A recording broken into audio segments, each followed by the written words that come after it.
how to fix TikTok live option not showing after 1K followers.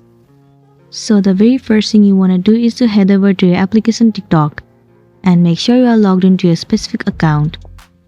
Move into your profile at the bottom right corner. So right here, if you have 1000 followers but still the live option is not showing up.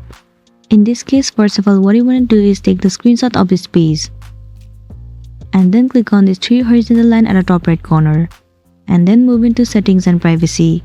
Scroll down and head over to report a problem.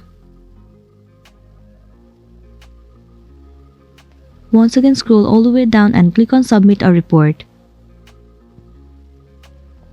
It will land you on this interface. In this section, what you want to do is to write the problem that you have been facing on TikTok. You simply need to write that the live option is not showing up even if you have 1000 followers. And then click on this image icon and upload the screenshot that you have just taken before. Once you are done, tap on submit.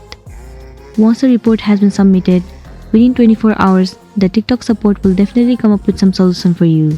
And then you'll be good to go. So that's it, and this was a tutorial video on how to fix live option not showing on TikTok even if you have 1000 followers.